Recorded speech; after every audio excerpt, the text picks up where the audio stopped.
journal, Henri Ochocho.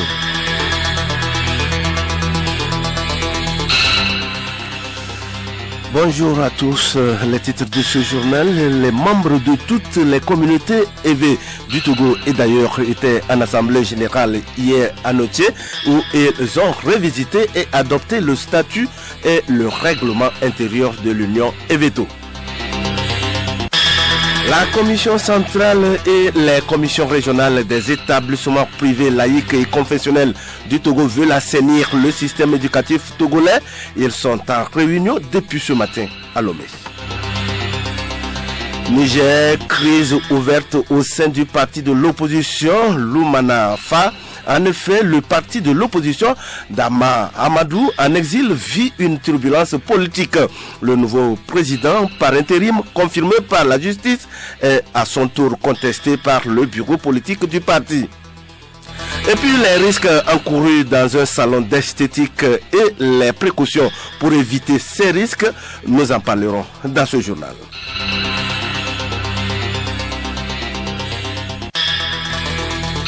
radiolomé.tg. Mesdames, Mesdemoiselles, Messieurs, une fois encore, bonjour. L'Union EVTO était hier en Assemblée générale à Notier. Les participants venus de toutes les communautés EV du Togo et d'ailleurs ont revisité et adopté le statut et le règlement intérieur de l'Union. L'Assemblée a également suivi les rapports des différentes commissions du bureau sortant. À la fin des travaux, c'est le chef canton de Notier, Ewe Fiaga Togbi Agokole 4, qui a été porté à la tête de la nouvelle équipe de 7 membres. Il va diriger l'Union pendant les 4 années à venir. Nous y reviendrons. Le temps juste de vous dire qu'il y a eu réunion ce lundi à Lomé de la commission centrale et des commissions régionales des établissements privés laïcs et confessionnels du Togo. Il s'agit pour la commission centrale de faire le bilan de son parcours et de poser le diagnostic en vue d'assainir le système éducatif togolais. Hortense Djoa. Au cours des discussions, la commission centrale chargée d'agrément, de contrôle et de suivi des établissements privés laïcs et confessionnels va sensibiliser les promoteurs de ces écoles au respect des textes en vigueur en vue de parvenir au bon fonctionnement de l'école, pilier majeur de la société. Les types de création d'établissements avec Biolo Madjatom, président de la commission centrale de contrôle des établissements privés laïcs et confessionnels du Togo. L'arrêté 261 prévoit 4 types de création. Vous devez avoir d'abord une autorisation de création. Cela vous permet de mettre les infrastructures sur place. Si vous finissez avant les 2 ans, vous pouvez venir pour avoir une autorisation d'ouverture. Vous faites une demande. Maintenant, les inspecteurs, les acteurs de l'éducation vont fréquenter ces établissements pour voir s'ils respectent le programme officiel. Est-ce que les résultats vont? Si on remarque que c'est bien durant les 3 ans, vous avez le droit de demander à avoir une autorisation de fonctionnement. Et là, vous allez faire 6 ans. Quand c'est correct, après les 6 ans, vous faites une demande de renouvellement. Il faut souligner que malgré les recommandations de la commission centrale, il existe encore des écoles clandestines à dénicher. Plusieurs sanctions sont prises à l'encontre de ces écoles. Retrouvons Bielo Madjatom. Ceux qui ne respectent pas, on ferme les écoles. Parce que les autres ministères ont déjà entamé la fermeture. Le ministère de l'enseignement supérieur et le ministère de l'enseignement technique. Il ne reste que nous qui avons élaboré de bons textes où les autres sont venus s'inspirer de ça, les sanctions, chapitre 8, les arrêtés 57, 58, 59 et 60. Les établissements privés laïcs et confessionnels participent efficacement à la promotion de l'enseignement au Togo. Vivement que leurs promoteurs régularisent leur situation afin de donner aux élèves un parcours de réussite et d'inclusion sociale. Merci à toi, Hortense Djoa. Nous le disions tantôt, l'Union EVTO était hier en Assemblée générale à Notier. Les participants venus de toutes les communautés EV du Togo et d'ailleurs ont révisité et adopté le statut et le règlement intérieur de l'Union. L'Assemblée a également suivi les rapports des différentes commissions du bureau sortant. À la fin des travaux, c'est le chef canton de Notier, Ewe Fiaga Togbi Agokole 4, qui a été porté à la tête de la nouvelle équipe de 7 membres. Il va diriger l'Union pendant 4 années à venir. Nous avons arrêté d'abord pour un comité ad hoc que nous avons mis sur pied pour réfléchir sur l'appellation de EVTO. parce que nous voulons que ça soit changé en Union EV. Ce comité aussi va travailler et va nous donner le résultat après 1 mois. En dehors de ce comité, le nouveau bureau exécutif de Veto est mis sur pied. Donc, nous allons travailler pour toujours préparer la fête traditionnelle que nous célébrons chaque année. Et puis ce communiqué, le ministre de l'Enseignement supérieur et de la Recherche communique les résultats de l'examen du brevet de technicien supérieur BTS seront proclamés le 30 juillet 2019 à 15h. À cet effet, les candidats peuvent consulter les résultats via l'application mobile Susco et sur le site internet www.susco.net.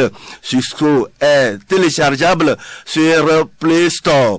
Notez bien, pour toute information complémentaire, contactez la société Susco au 90 97 67 67 90 99 21 77.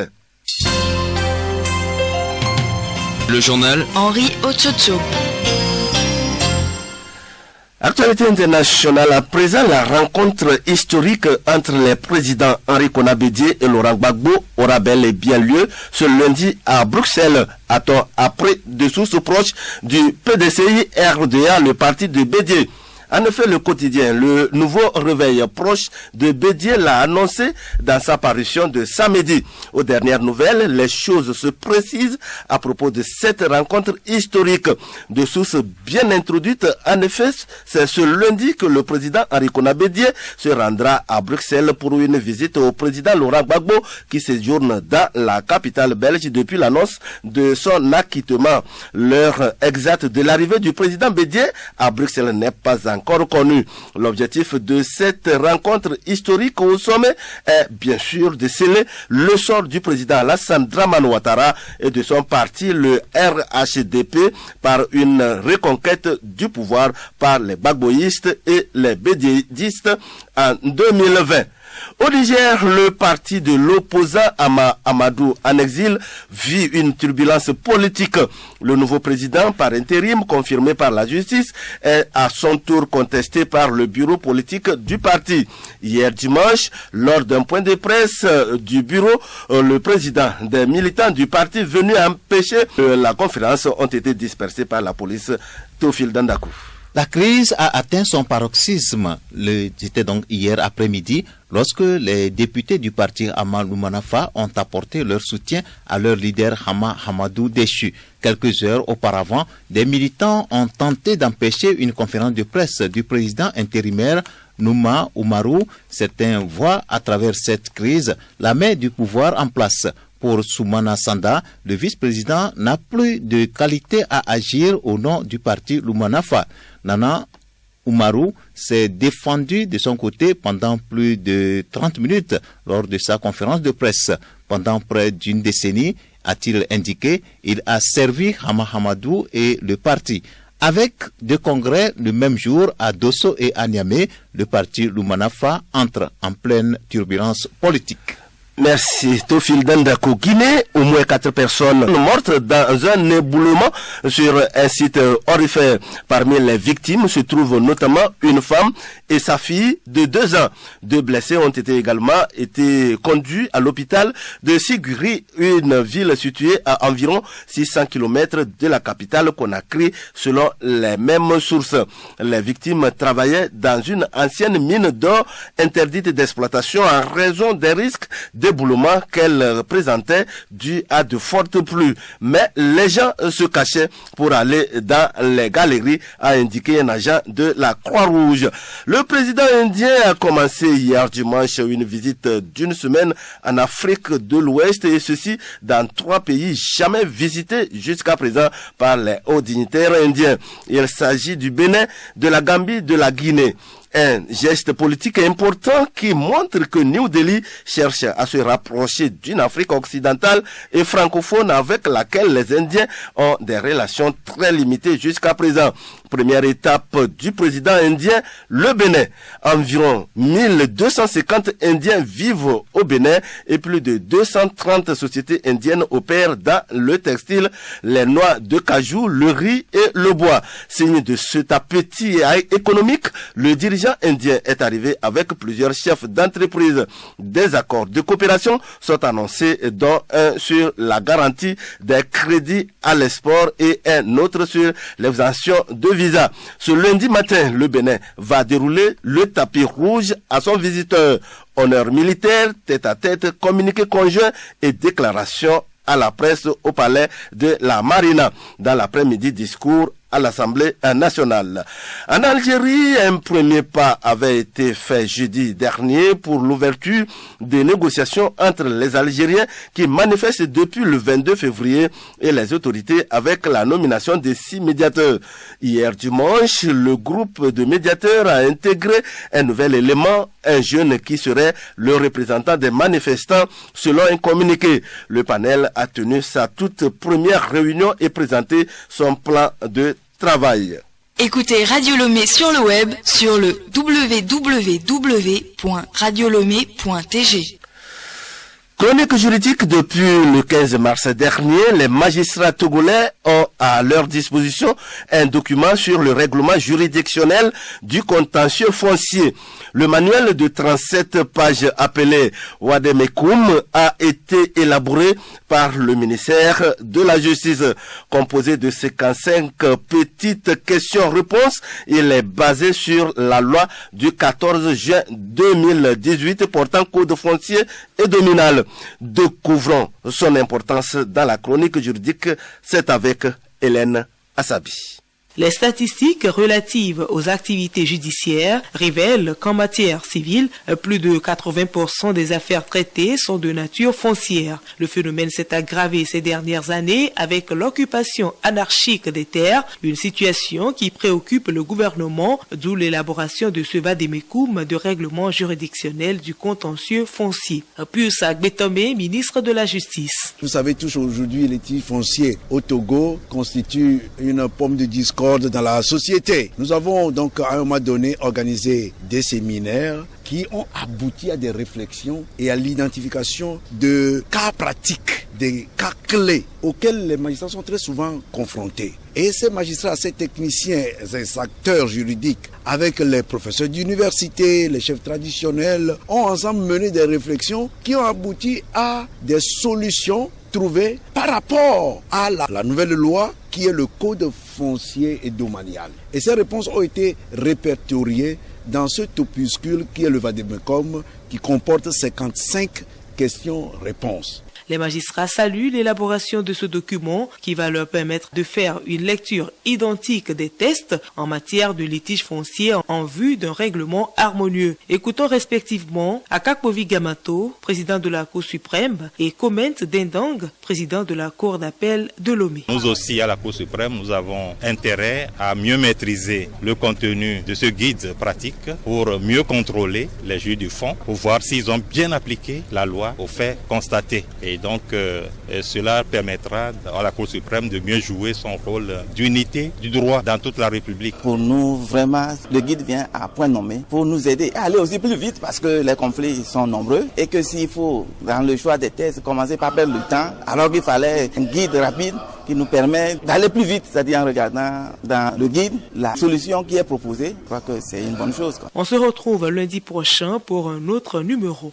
Ne fermez pas surtout vos boutons. Vous suivrez à partir de 13h le magazine des sports qui vous sera présenté par Théophile Dandakou. En voici d'ailleurs les titres. Ouverture du stade de Kéké à Lomé. Le chef de l'État, Forces Mazazimbe, a donné le coup d'envoi de matchs de gala samedi dernier. Les vieilles gloires des éperviers ont battu 4 de leurs adversaires venus de tout le continent africain. Éliminatoire CHAN Cameroun 2020 de football. Le Bénin et le Togo ont fait jeu égal, 0 but. Un match aller hier dimanche à Porto Novo. Le match retour à Lomé aura lieu dans une semaine.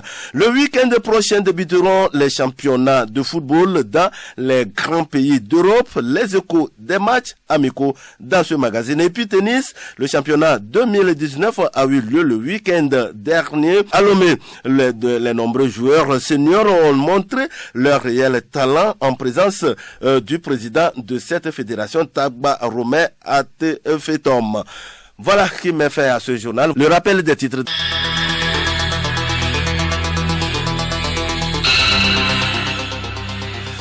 Les membres de toutes les communautés EV du Togo et d'ailleurs étaient en assemblée générale hier à Notier où ils ont revisité et adopté le statut et le règlement intérieur de l'Union EVTO. La commission centrale et les commissions régionales des établissements privés laïcs et confessionnels du Togo veulent assainir le système éducatif togolais. Ils sont en réunion depuis ce matin à Lomé. Et puis Niger, crise ouverte au sein du parti de l'opposition Lumanafa. En effet, le parti de l'opposant Ama Hamadou en exil vit une turbulence politique. Le nouveau président par intérim confirmé par la justice est à son tour contesté par le bureau politique du parti. Bon après-midi à tous et à toutes.